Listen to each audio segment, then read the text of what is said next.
got so much motherfucking design on right now.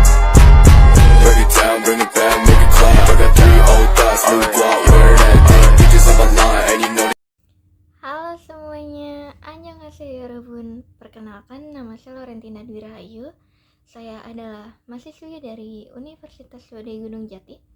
Di sini saya akan sedikit membahas mengenai materi pembelajaran berbasis kompetensi dari mata kuliah Manajemen Inovatif yang bertujuan untuk memperluas wawasan dan menambah ilmu pengetahuan bagi saya maupun bagi kalian yang menonton, dan juga untuk belajar bersama-sama.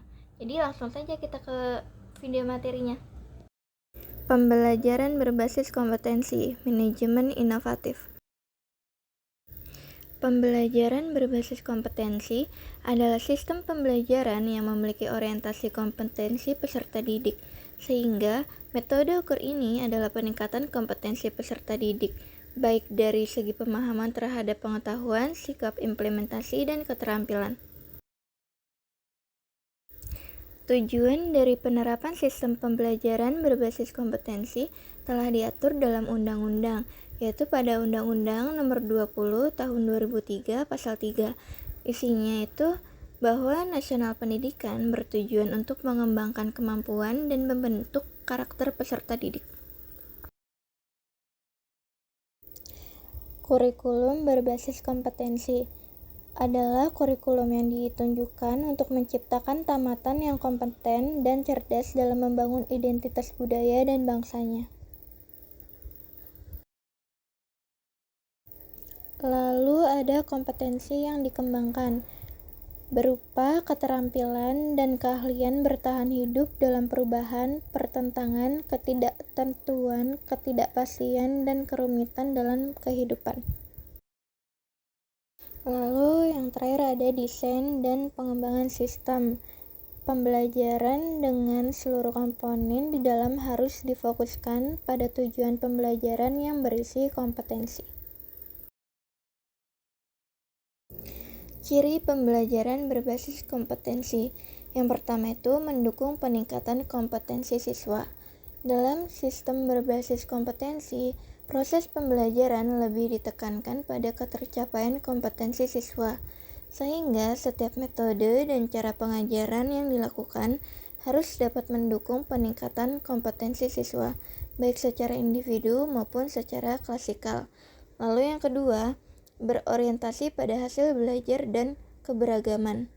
Selain itu, sistem pembelajaran berbasis kompetensi lebih berorientasi pada hasil belajar dan keberagaman. Lalu yang ketiga, pendekatan dan metode penyampaian yang bervariasi. Lalu yang keempat ada sumber belajar bukan hanya dari guru. Lalu yang kelima, penilaian menekankan pada proses dan hasil. Lalu di sini ada manfaat. Yang pertama itu memudahkan pengajar. Sistem pembelajaran berbasis disusun untuk memudahkan pengajar dalam menyajikan materi belajar. Nah, pengajar dapat lebih bereksplorasi dengan cara mencari bahan yang dirasa lebih tepat dan sesuai, tentu saja dengan tetap mempertahankan prinsip belajar sepanjang hayat. Lalu yang kedua ada membangun identitas budaya.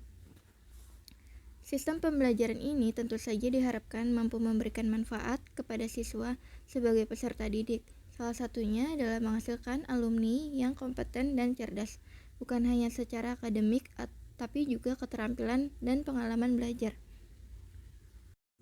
Lalu yang ketiga ada kembangkan kecakapan peserta didik. Sistem pembelajaran berbasis kompetensi juga diharapkan dapat mendorong potensi yang dimiliki oleh peserta didik. Dengan begitu, peserta didik dapat mengembangkan kemampuan hidup yang sesuai dengan dirinya dan kondisi lingkungannya. Lalu selanjutnya ada bangun pembelajaran yang fleksibel dan mengoptimalkan pemanfaatan sumber daya. Di sini ada perbandingan antara kemampuan dan kompetensi. Nah, dalam kemampuan itu yang pertama ada kemampuan menjelaskan cara membuat proposal penelitian. Dalam kompetensinya yaitu ada membuat proposal penelitian yang baik. Lalu dalam kemampuan ada kemampuan cara menulis laporan penelitian. Dan dalam kompetensinya itu ada membuat laporan penelitian yang baik. Lalu yang terakhir di kemampuan itu ada menguraikan cara penggunaan peralatan laboratorium fisika dengan baik Dalam kompetensinya yaitu menggunakan peralatan laboratorium fisika dengan baik.